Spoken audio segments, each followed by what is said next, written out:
know about the game? My game. By my rules. This is HP Gaming GameLINK, and you are here to learn about my game. When I speak, you will stop, and you will listen, and you will answer, "Yes, my gatekeeper."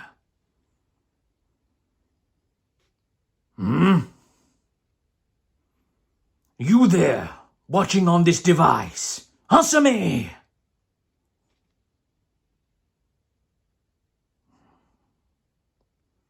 If you failed to answer "Yes, my gatekeeper" in time, move yourself to the nearest black hole and stay there to the end of all things, you maggot! But if you answered in time, you have learned my first lesson. All of you will be the first to watch my review about my game, where you will relive your nightmare.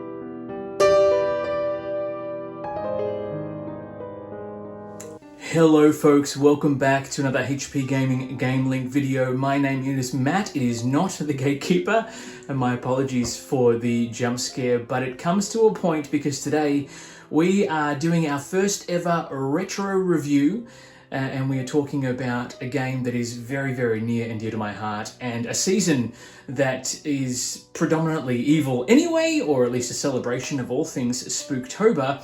We thought it was a good time to delve back into the archives and talk about the phenomenal, worldwide phenomenon, I should say, of a game called Nightmare. Now, that was what it was known as here in Australia, but in the US and other parts of the world, it was actually known by a different name, Atmosphere. So if you know of the video board game from the early 90s that I'm talking about, Atmosphere, this is a review of that wonderful experience. I can tell you from the outset, I was a massive fan of this back in the day. And I will come to my own experiences with this one. But look, let's just jump right in. I'm going to riff off about this board game experience by a Couple A Cowboys, an Australian-based company, who at the time just unprecedented, took the world by storm with what was at the time really something that broke the fourth wall. So at its core, Nightmare was a board game about predominantly roll and moving, set collection, a little bit of luck, and an interaction with a timer, basically a game against the clock. The gentleman you saw me portray earlier, the Gatekeeper, was the host of the game, and the players would work to collect a set of 6 keys, make their way to the center of the board where they would reach the Nightmare Square, reveal a card after rolling a 6 to effectively have a look at the top card. If the top card was not their greatest fear, i.e. not the card they'd put in, they would be able to race to the VCR, yes, I said VCR, and hit the stop button to win. Once the tape had begun, you weren't allowed to pause or rewind the tape if you missed an instruction. The beauty of this game was not so much the gameplay itself. Yes, it was frenetic. Yes, it was stressful because you were fighting against the clock and, of course, the host. But the performance of the protagonist, the Gatekeeper, in the first tape alone spawned many, many sequels, spin-offs, extra copies, reboots, and just a whole plethora of stuff, which I'll talk about later. But I think it's the perfect season, obviously, to do it with Halloween, and I think this is a game that does actually hit the table again predominantly around this time of the year. But it's a game that is there's a lot of love for this. I think a lot of people hated this one. Some people hated it because it was just too, random. There was too much luck involved. A lot of people hated the competitive nature of this one because it really was take that based in some respects when you were trying to fight jump over the top of each other to try and collect your keys. But at its core, this was a game that was designed to be played, one, in low light, two, very, very, very loud for a lot of jump scare features like the one you witnessed at the start of this video, and just basically set up just to have a great old time. It wasn't trying to do anything profoundly unique except for the video mechanic, which had been done previously in other games, badly I might add. But the time they'd spent on the actual production elements for the cassette, which again I'll touch on later, just amplified this into a new echelon. It was really, really brilliant. But first of all, let's talk about the components of the base game.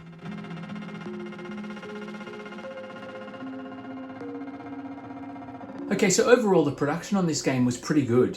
For a game that was released, I think, 1991, so we're talking a long while ago now.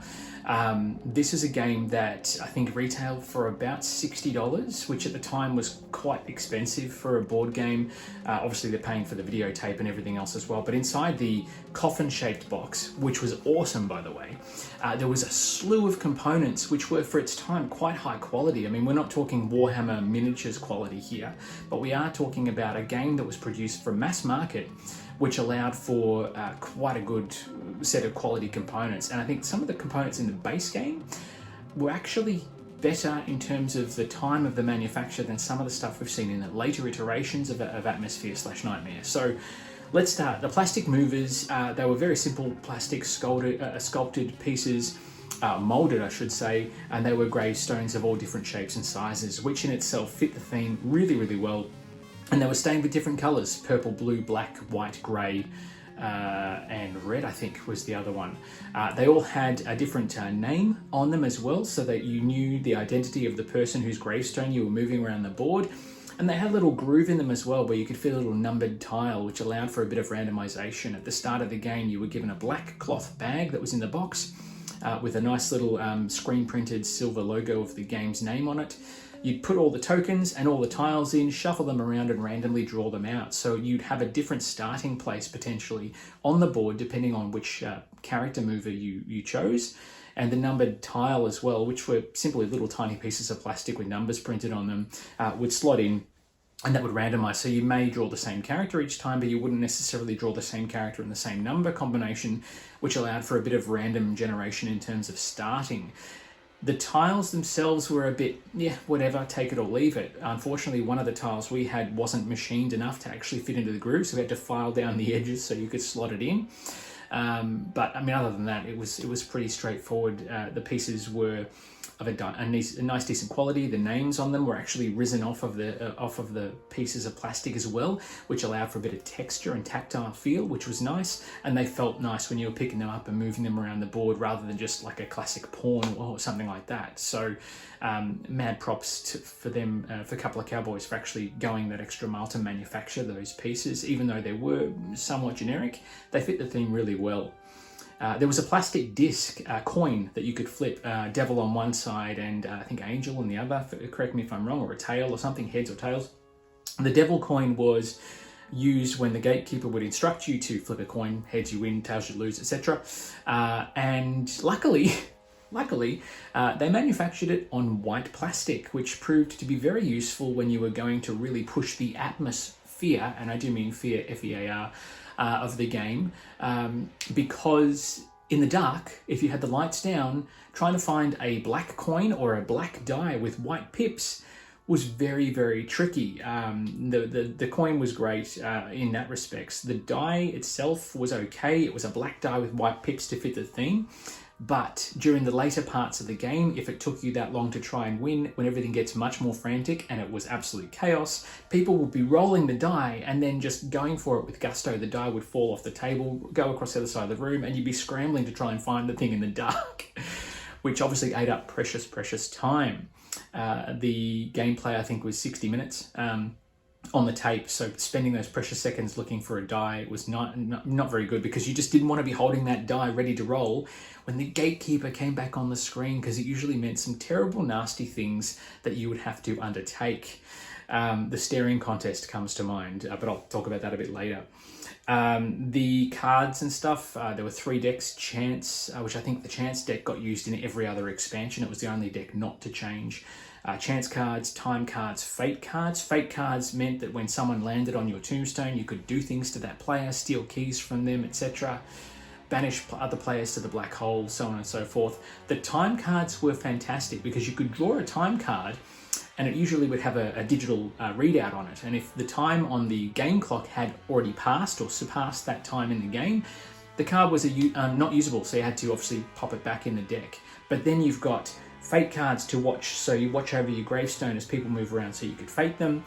You had the time clock, so you're trying to watch the time on the game clock, but then also do other bits and pieces as well. There was a lot to take in, a lot to remember, and it usually resulted in chaos when you're trying to find the die that you'd miss time cues and obviously miss the benefits of those cards. So the time and fate decks were a great mechanic. The time cards in particular said, you know, at 59 minutes, when you've got 1 minute left on the game clock, take a key or take all your remaining keys. You might draw that at the start of the game and never have a chance to use it if someone else wins. So there was a lot in revolving around the time and fate decks, and we'll again talk about those a bit later. The board, the art on the board was fantastic. A combination palette of blues, purples, reds, a little bit of black and grey as well, which, you know, really fit the theme. It was designed to be a giant, you know, graveyard with a centre nightmare altar, I guess, or a tile or a coffin that had been dug up, where all your nightmare cards were. The art on the board, the little black holes, the gravestones were all individual pieces, so that as you moved around there wasn't really any duplicates, and it just really added to that theme, that dread that the game was trying to create. The nightmare cards themselves are an interesting one. They were coffin-shaped or coffin lid-shaped cards with the nightmare tile logo on the front, and on the back it was blank, and you were given a set of pencils, which they were nice, they were fine. They had an embossed nightmare logo on the side of the pencil, which was awesome.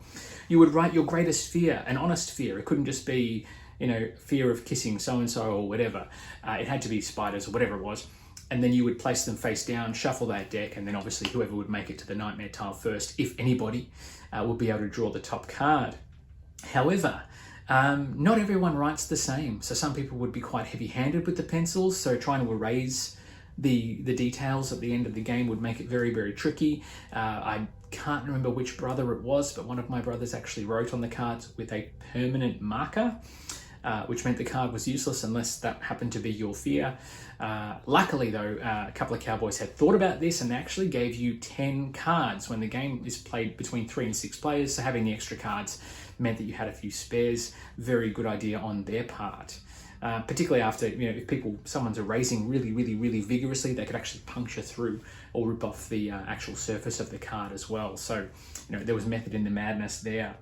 The keys. So the objective of the game is to make your way around the board to collect 6 different keys, make your way to the center of the board and roll a 6, reveal the top card. If it's not yours, you can win the game.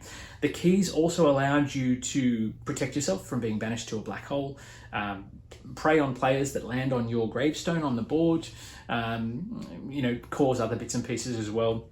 However, likewise with the die that we talked about earlier, the keys, sometimes if you're trying to create atmosphere, and I'll say that a lot, it could make it very, very tricky to read because you had dark blue or purple keys with black text on them, which made it incredibly difficult to read them in the dark if you had poor eyesight. So there was some method in the madness when you were drawing characters. If you were playing with people who were, you know, had a bit of difficulty in low visibility, you would give them, you know, the white keys with the black text or black keys with the white text or whatever the case may be, which then meant they were then dictated to play those specific characters. Which didn't really affect the game too much. It's just that each key has a different thing. You shuffle the pile. So when you're drawing a key, different abilities, it could affect the game in terms of luck that way. But the keys themselves were made of like a punch board, and they were, you know, reasonably good quality components. They weren't easy to bend or break, which was very, very handy. And overall, the components of the games, I think, were of the games, not just the base game, but also the components for the expansions before the big change, were quite fantastic and a lot of fun. My experience with Nightmare, as it's known here in Australia, I, as I said at the outset, loved this game. It was something I'd seen on the shelf at a Toy World way back when I knew there was this whole other, echelon of the gaming hobby. And Nightmare was a game that I picked up off the shelf, Mum and Dad, and I was 10 when I first got my copy of Nightmare. So I was quite young. It was meant to be ages 12 and up, I think, at the time. But the whole idea of the game, I think I actually watched the tape on my own nearly all the way through, which probably wasn't a good idea because it spoiled some of the surprises. But the idea, picking up the box, and on the back of the box, because on the front of the box when it has the Nightmare logo and everything else, that's pretty much it. But on the back of the box is this really creepy visage of the gatekeeper late in the game. So not the original profile that you see when you first put the tape on. It's when he's more decrepit, when he's more, ghostly and ghoul-like, has all the UV paint and everything else. And it literally says on the bottom of the box, "Think you can win? I think not." And I just went, that's awesome, that's cool. And it explained a little bit about the premise of the game. $60. I had to save up my pocket money for so many things. I think I got a contribution for my birthday one year to grab it when I was sort of 10 or after the fact, or maybe I got it for Christmas. I can't remember. It's been so long. But my experience with Nightmare was always positive. I didn't come across a game of Nightmare that I did not enjoy. And I think it's partly because it was a theme I liked. As I said in other videos this month, I'm very, very into the horror, as you can probably tell. But the sheer fast-paced nature of the game, the risk versus reward, do you hold onto the die that little bit longer and the chance that the gatekeeper might be nice to you, which was very rare. Repeated plays, you'd sort of know what things would happen at what time on the tape, so you may, hold onto the die, but then someone plays a key against you or whatever and causes trouble. That unknown randomization worked really well in this game, and anyone who's played it, who's enjoyed it to the extent that I have, will agree with me, I would imagine. So much so, I was so into this game and so into this entire series that for my 11th birthday, way back in 1993, I hosted a Nightmare birthday party. Yes, I kid you not. I basically handpicked a group of mates from school, back in grade school. If you're in the US watching this, that's like the youngest thing before you go to senior school, or elementary school, I should say. And I basically cast my friends, my circle of friends at the time, in the roles and invited them to dress up. The only thing we drew on game day was the numbered tile that went into the characters. So I played the zombie because Baron is awesome. Zombies are fantastic. But I kid you not, we had the tallest, lankiest kid in my year level, who was a great mate of mine, come along as Khufu the Mummy, and he dressed. These guys went all out because they're hardcore like myself, and they dressed themselves this guy dressed himself from head to foot in bandages, individual leg all the way up, so his entire head, his entire body was covered, and he had glasses on his face just for an extra effect. So committed he was to this particular character that he actually, had a little dizzy spell, little fainting spell, because his skin was not able to breathe, and it was very difficult for him to actually play the game, trying to look through these little glasses to see all the different components. But you can't say we didn't commit. I myself had, a zombie top hat on. I had a blackened eye socket and eyeball and eye things as well, with a red cotton thread, and a ping pong ball with an eyeball on it, an eye pupil drawn on it to make it look like an eye had fallen out of my socket. We all went for it. We had vampires, we had all sorts. And I have to say, it was one of the most memorable birthdays that I have on record. We played this game late in the afternoon because it was February. It was still reasonably quite daylight outside. One of my mates had never experienced anything like this before and actually hid behind the couch 20 minutes into the game and didn't come out until we'd finished. The jump scares got to him a bit. We played the game loud with a hi-fi system that Mum and Dad had back then. It was just an incredible experience and one of the most memorable birthdays that I have. So my experience with this has always been very fond, and my memories, I should say. And I think it's just one of those games that if you had the right group of people, it's just a great time. We played this with my cousins. We've played this with all sorts of family members, and we would have different expansions. So they had the witch expansion, I had the vampire expansion, so I would take the vampire expansion over there, they would take the witch over there. Even the video rental place down the street actually had copies of this game they were able to hire out, so we would hire the expansions we didn't have. I think eventually I managed to acquire copies of all 4 of the original games, so Nightmare 1, 2, 3 and 4, and I had them interchangeable. It was just a great time. In fact, I think I got the zombie for my 11th birthday, I think, which is when I had the birthday party, but we didn't play it, we played the base game. Anyway, it doesn't matter. The game itself will always have a really fond place in my heart as a result of that birthday experience that we had, and that's partly due to my friends and their families for really going that extra mile with those character creations and generations. It was just an awesome time. But let's move on now to what I like and dislike about this great game, because there are a few things that I just didn't quite hit the mark, and it wouldn't be fair of me to review it in such a light without highlighting on those things that could be improved upon.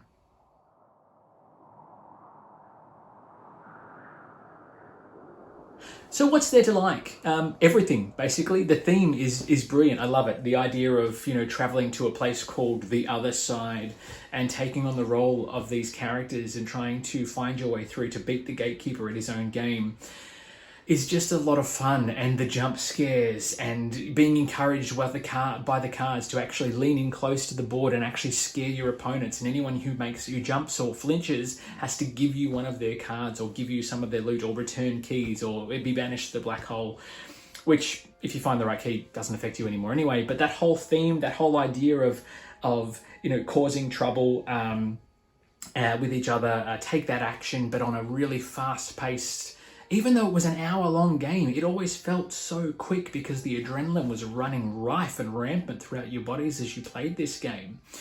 Probably the other biggest thing, my biggest like of this though, is the video production. And even by today's standards, there's nothing else like it. Even with the DVD incantations and the theme, I did an unboxing for Who Goes There, which has a great theme as well, but it relies on social interaction between the players. And if you don't have that, it's just not the same. Whereas here, the video production, the mythos behind the character, which is left a lot to your own imagination, and the performance of the man they brought in. And this is the most important part, I think, and one of the biggest and best decisions that Couple of Cowboys made was casting Wenati Nosul as the gatekeeper, who provided the characterization, the performance, and is now known worldwide as the man who played the gatekeeper in Nightmare and Atmosphere. His alliteration, his performance, his conviction and dedication to what was essentially him in a dark room with a cloth on his head, just made it so much more alive. He was a real presence, a real entity in the game. And even when he wasn't on the screen, he was on the cards telling you to do things. Hey, maggot, this card's me. When I come back, see you real soon. The card was dictated at this time, do this because I'm coming back with a challenge. So even though he wasn't there on screen, he was still present in the game. And that just made it that much more entertaining. His accent, his performance, his characterizations, his comedy within, the humor within the horror element.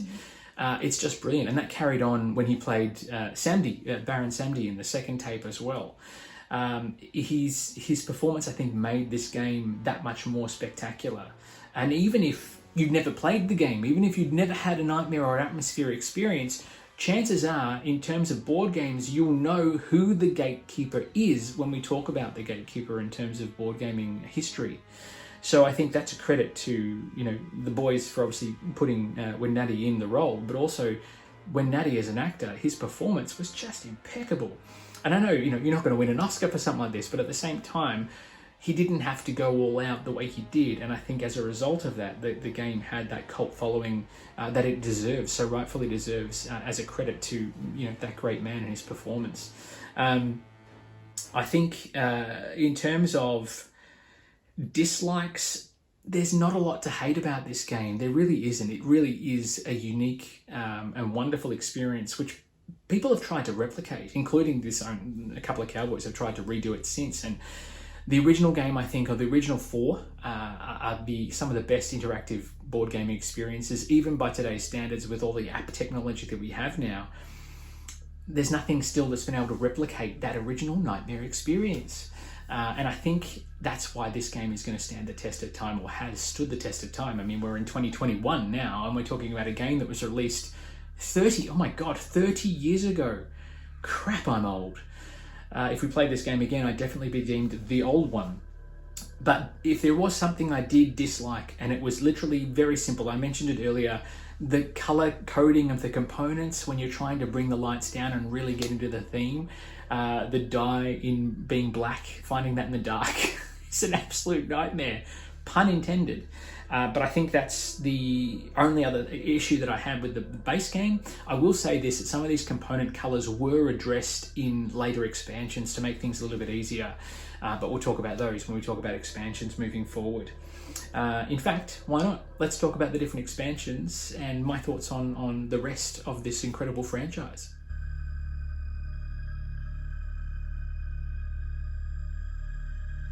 All right, so while the base game was just absolutely historical, the next probably 3 expansions, and there's a lot of expansions to this game, don't get me wrong, there's plenty, but the next 3 expansions for this really sort of sold the idea of what Nightmare could potentially be, or what atmosphere could potentially be. The first expansion, as I mentioned before, was Nightmare 2 Baron Samedi the Zombie. So instead of playing as the Baron on the table, I think, no, you could still play as the Baron, but also he was the host. So you had in the box, which was about so big, it wasn't spectacular, it had new time and fate cards, so they would then obviously take out or change out the time and fate cards from the base game, and obviously have time and fate events relating to zombification, etc. A new host tape. Now the host tape featured the Baron, again when Natty took on the role of the Baron and played it to a T, with a different style and a different call and response as well. So the Baron might call for you, and instead of saying, "Yes, my gatekeeper," you would say, "Yo, Baron, I can dig it!" And there was also some audio cues. Whenever there was an audio cue, you might have to say party time and then some, party time and then some. The other 2 will pop up on screen. But that was pretty much it. It was a faster game. There was a lot more events happening in the tape. The Baron was very much a party vibe and a bit more fun, but much more punishing and much more, what's the word I'm looking for? Much more difficult, I guess, in terms of the gameplay. So if you hadn't played, the recommendation was if you hadn't played Gatekeeper, you'd have no chance of beating the Baron because it was just outright insanity. Nightmare 3. Nightmare 3, Anne de Chantran de Witch, was the first expansion to bring about some new mechanics to the game, and they were very welcome. I think the game had not gotten stale, it was still quite wonderful, and they churned out these expansions relatively quickly. I think by 1993, the first 4 games were readily available in the open market.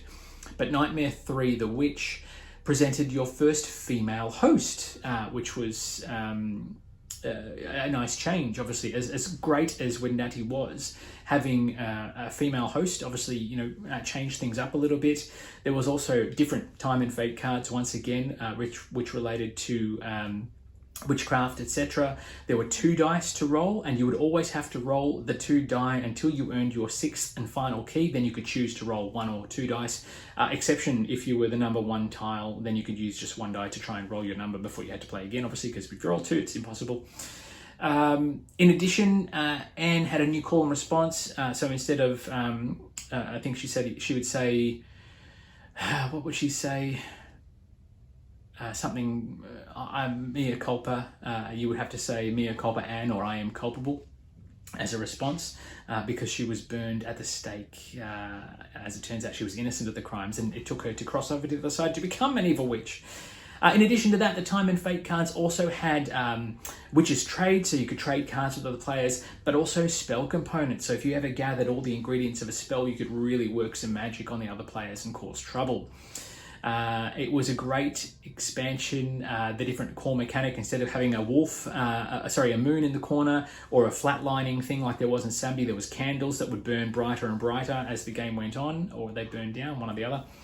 But yeah, it was a great experience, and it just added that little bit more element of set collecting, along with set collecting keys. You had to collect the spell components as well.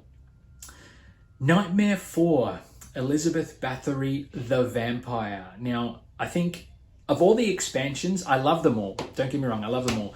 But the vampire brought so much more to this game and just ramped the difficulty way, way, way up. I think there was enough of these games where I think we lost probably 90% of the games as a group with Elizabeth Bathory. So there was a new host tape with our vampire queen, Elizabeth Bathory, who bathed in blood and all sorts of other gory, horrible things.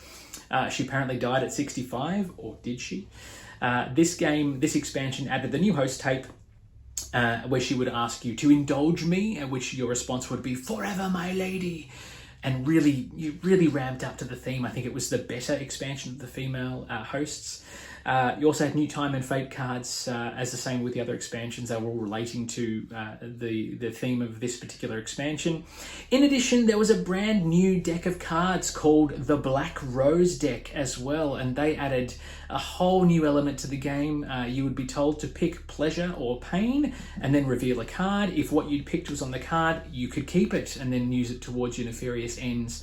But in addition, this particular expansion came with an actual rule book, not just a little leaflet. I'm talking about a full 9-page rules leaflet, and that had the addition of some great rolling tables where you would be instructed to turn to a page, roll the die, and then obviously do whatever you'd rolled. Read the paragraph corresponding. In addition to that, there was also the addition of blood cards, which I think were in the Fate deck. So you could collect blood cards on their own. They weren't any use to you, but at a certain point in the game, one of the players would be turned. And what do I mean by turned? I mean exactly that. This game, this particular expansion, utilized vampires. The players could be turned into vampires and then prey upon other players, join the hostess in her quest for eternal beauty and glory, and ultimately try and win the game by default by basically converting the rest of the players into vampires as well. You'll be told to take a challenge. If you fail, turn to page 8 of the Book of Rules.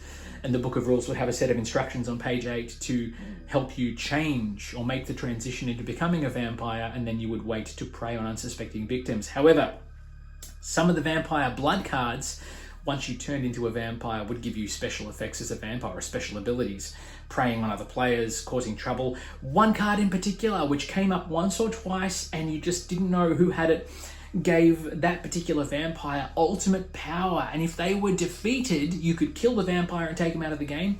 If you killed that vampire, a nuclear bomb event sort of went off, and it actually ended the game. So you had to be careful when people were vampires. If they had too many blood cards, you run the risk of ending the game prematurely. I think there was a playthrough where we had one particular character who had one blood card, and people thought, okay, well, what are the chances? Of course, we eliminated them, they flipped the blood card over, that's it, game over. It was insane. But that was the beauty of these expansions, in particular this one. It just brought so much to an already wonderful and amazing gaming experience. And if you haven't played that particular expansion and you still have a copy of Nightmare, or you want to get on Tabletopia or whatever, check it out, have a look through the rulebook, because that experience of turning the players, it just made it, what was already a frantic experience, just that much more panicky, because halfway through the game, half the players would turn on you as well. It was just an amazing twist on what was already a fantastic gaming experience. So Nightmare 4 probably was my favorite after the original base game, but there are still more expansions to come.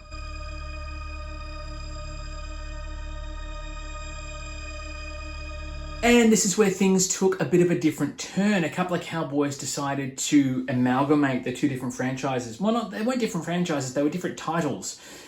Basically kept the production costs down, because in Australia the game was called Nightmare, which I think I prefer. I love, okay, the pun atmosphere is great, I get that, that's fantastic. But Nightmare, as it was known here, because I'm an OG fan of the game, the decision to change the franchise here in Australia to Atmosphere, while I get it because it means that everything is all in line across the world, I miss my original Nightmare games. And yes, I sold them off, and part of me wishes I hadn't done it, but who's got a VCR player anymore? Anyway, we'll come back to that. Atmosphere, the Harbingers, brought in a whole new era for the Atmosphere line. Now, this was a game that was, at its core, the spiritual successor to the original OG Nightmare Atmosphere. Now, Atmosphere Harbingers was a different game. It brought back I think probably the best decision they made was, it was officially like a reboot of sorts. It brought back when Nadi Nosul as the gatekeeper. He started the way he finished the very first tape and just continued on from there. There was no changing as such of the form, maybe some slight changes here and there, but the game at its core was much more involved. You would start as a numbskull or a soul ranger, and you would effectively have to make your way out from the central hub across the modular board, which was huge, by the way, huge table presence. Make your way out to a headstone of a Harbinger and then take on the ownership of that character. You would put your numbskull back to the side in your little area to let everyone know what number you were, and then you would take your plastic molded mover of the different character, and you would then move that around the board and try and collect your keystones. Yes, keystones. There is a difference here. The bad news is you only had about 15 to 20 minutes to actually claim one of these characters. If you failed to do that, the gatekeeper would return and condemn you to be a soul ranger, I should say, for the rest of the game, which means those unclaimed portions or provinces of the Harbingers would be flipped over, their movers would be discarded, their cards would be discarded, and those sewers, those grey, horrible, undesirable areas of the board would be the only places where the Soul Rangers could actually move around, as well as the central hub to get from A to B. Their objective would then become to prey on the Harbingers to try and steal keys from them. Keystones. So instead of being physical cardboard keys, there was little physical keystone, gravestone-like tiles that had different colours on them. The objective here was not to collect 6 keystones, it was to collect 6 keystones, one of each of the 6 different colours before you made your way into the Well of Fears. So it added a dimension of a bit more of a degree of difficulty. It also added battle cards, so you could actually duel other Harbingers and Soul Rangers as well to collect keys from them if you won in battle. And it also created this element of team where the Soul Rangers would try and trap the Harbingers. Yes, it was an individual game and you would win or lose individually, but having the Soul Rangers be able to work together to try and prey upon those unsuspecting Harbingers as they moved through the sewer provinces just added another little bit of a degree of difficulty. It sort of borrowed from the vampirism theme of Nightmare 4 and just took it to another level. Was this a better game than the original Nightmare? I don't think so. The production was huge. The production was amazing. The individual pieces weren't the molded plastic pieces, the cemetery stone pieces. They were actually physical molded representations of the characters. Elizabeth Bathory's piece was a giant winged bat in full flight. Gavorden was a giant sculpted werewolf tooth. Baron Samedi was a giant top hat. So, the pieces were a bit more extravagant, and they were all made of that creamy plastic, so they were able to be seen in the dark, which was very, very useful too. The numbskulls had the numbers actually engraved in the skulls themselves, so that was quite cool. The keystone tiles were a great piece of tactile, table presence this game had in spades, but the actual core experience for this one just wasn't the same. Yes, the Gatekeeper was great, the performance was fantastic, but there wasn't that degradation over time that there was in the base game. There was no, I don't know, the one thing that I will say was a saving grace for Atmosphere the Harbingers was that when you took the tape out and put it in, there was a note in the box saying, do not rewind the tape, put it in and press play immediately. The tape had been queued up to a learn to play, set up how to play presentation that ran for about 15-20 minutes that explained the entire game, set up through to play mode, rules, how the game ended, how you won, all that sort of stuff. And it was a full motion video production, learn to play, before Watch It Played even existed. This was huge, this thing. It was amazing. It was really fantastic. And I think it also was a video clip for Thrill Me, a music video featuring Baron on there. The production was just ramped up to like 25. It was huge. The cards were meh, whatever, but that's fine. But you actually got a little rack where you could store your keystones facing you, so people wouldn't necessarily know what keystones you had in store. And there was a slot where you could put your Harbinger card when you claimed one. And there was a little slot where you could put your numbskull with your number on it, so at least you knew which number you were when the Gatekeeper called for it. The board was huge. The Well of Fears was actually sunken into the central hub, so you take the lid off and grab a scroll of paper that you could unravel. Production in spades, but it just wasn't, it didn't bring anything new to the game because Elizabeth Bathory had the vampirism and the preying on other players by other groups. It just did the same thing. It was more samey. Don't get me wrong, still loved it, still a great experience. but it wasn't as groundbreaking as the original game. So while Atmosphere, the Harbingers introduced the dueling mechanic as such in terms of the card play, there was like a deck of about 6 character cards you could use. There was another game in the line that really took the dueling element with cards to the next level, and it is the only Atmosphere/Nightmare game that I still own, and I'm talking about Atmosphere, the card game. Now, this is my original copy. It is absolutely seen some wear and tear. It has the same original logo that was on the original Harbingers big box. Now, the Harbingers big box was massive in comparison to this bad boy. But this game took the dueling mechanic and just added that much more to it. This is effectively a trick-taking game where the highest number wins that trick. And if at the end of the hand you have the most tricks, you get to take a key card. The twist here is that the key cards are placed face down and they have any number of values from 1 to 6 on those 6 cards. So you could have someone who wins 3 cards and gets 1, 2, and 3. And then one player who takes 1 key card, which is a 6, and that person is going to basically die duel for the win. So that element, the randomization with the cards at the end, taking the key cards, never really, it was hit and miss. Sometimes it worked really well. Sometimes it was just a bit, oh, well, the game's over. The actual gameplay of the hands and playing, a 12, a Harbinger to the table, which is almost unbeatable, only to have someone else play a 1, which was that card's fear or that card's foil. Oh, that action in the card game was just a pain. Rolling the die, there's 3 different dice in this one. A standard die with pips to roll for dice dueling, a die that changes the ruling realm, so it's like your trumps effectively, and another die, I think, which changes the symbols. There's a gate you can roll, and instead of the gate then takes on the persona of another card, and you can roll a 12, and all of a sudden, take everyone to task. I still have this one because it still hits the table. Charlotte and I do like to play this one. It's designed for 2 to 6 players, and you can just get a good cut. It's very quick play time. If you find a copy of this and you're a fan, definitely recommend it. It's definitely worth a look.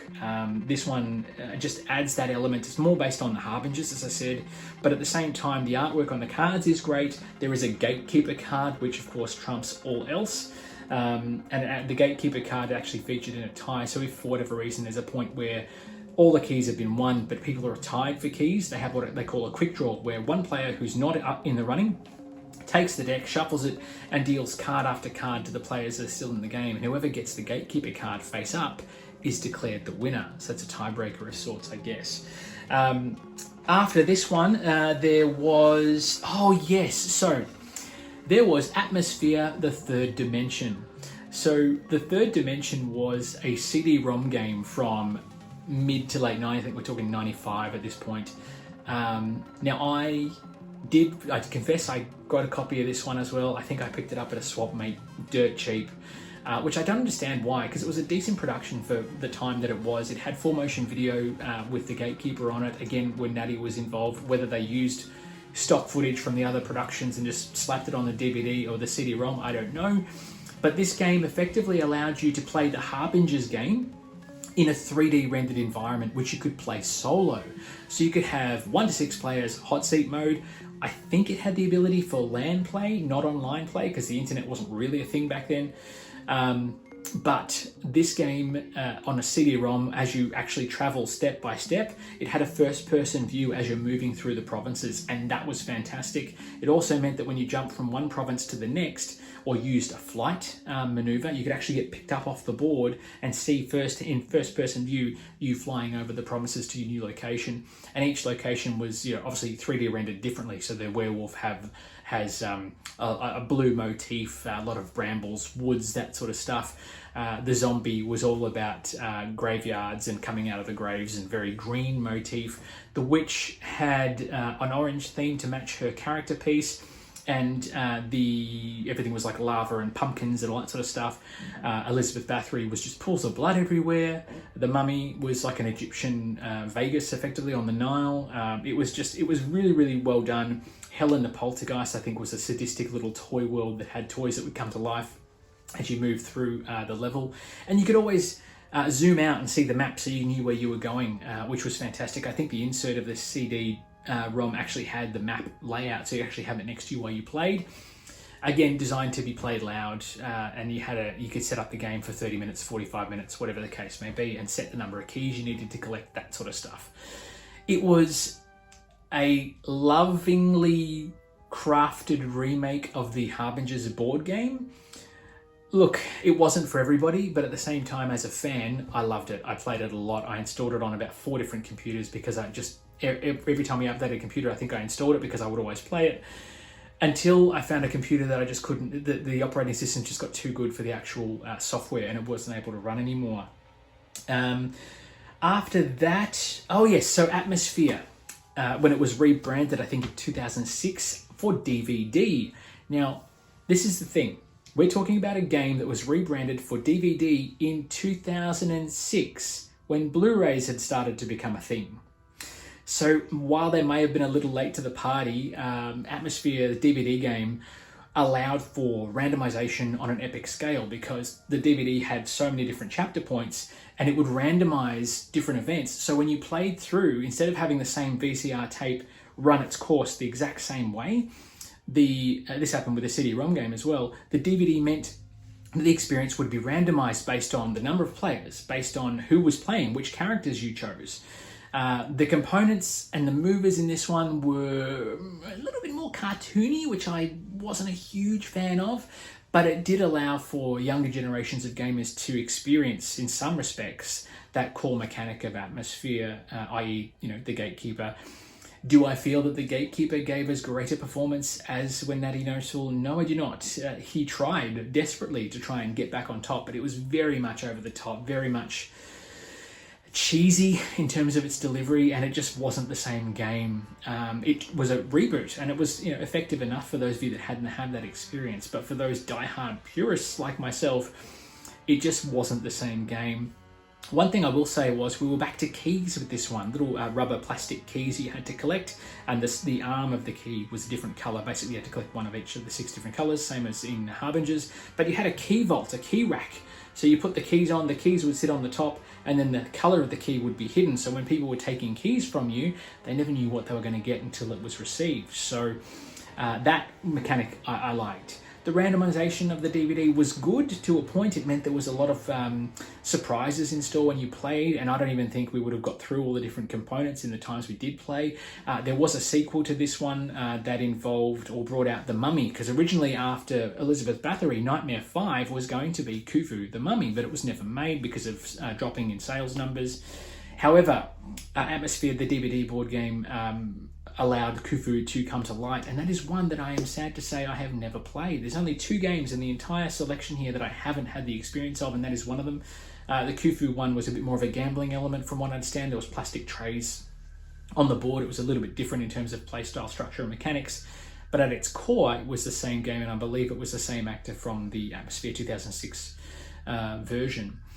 Which brings us to Atmosphere 2019. Yes, they've remade it recently to use smartphone technology, and it's app-driven. So effectively you could have an iPad set up as a main screen, link it to the game, and then everyone had their own smartphone devices, which has their own individual clock, which in hindsight would be great, I guess, now that we're doing online remote gaming here in Australia because of COVID. So maybe there's method in the madness. However, the Atmosphere 2019 mechanic means that if you've got your smartphone in front of you here and there's a main screen there, the Gatekeeper might only appear on your screen, not on everybody else's. So it adds just that element of randomization, I think, which is quite nice. At its core, it's the same game. Collect keys, do your thing, get to the middle, and reveal your fear, or don't reveal your fear, I should say, to win the game. But all up, I think, I don't know, the brand is not dead, obviously, because they keep bringing out new things. But I think if the guys who created the original Nightmare wanted to try and do something different with the same mechanic and really do it justice, they could do whatever they wanted. Obviously, there was Rap Rat, which was the kiddie version of Nightmare that ran 15-minute games, 3 games to a tape.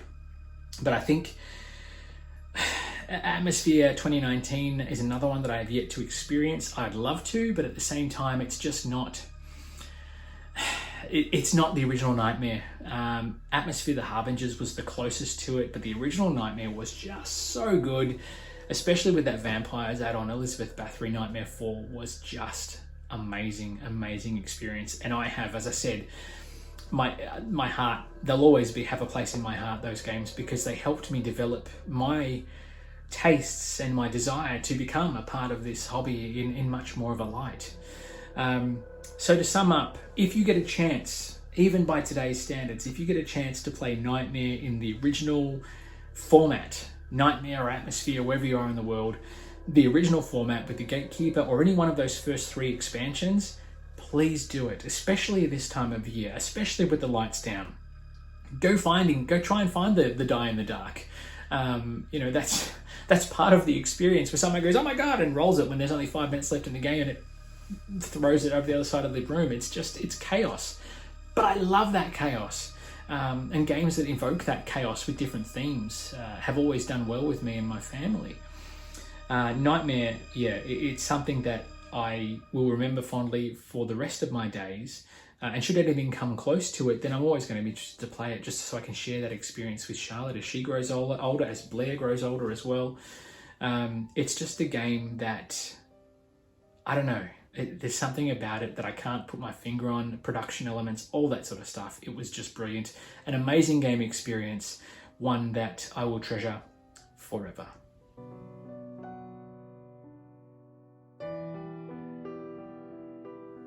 And to sum up, folks, thank you very much for watching. I know I rambled a bit because I'm just so passionate about this game, you have no idea. For those of you who are Patreon subscribers, thank you so much for allowing us to do all the crazy fun that we do here, we have on our channel.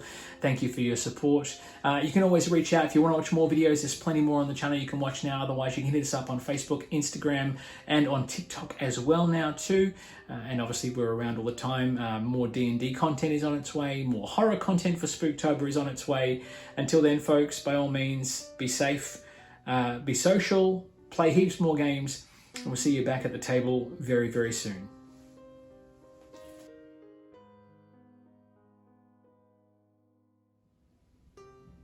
The ghost train is coming, kiddies. Listen to it scream.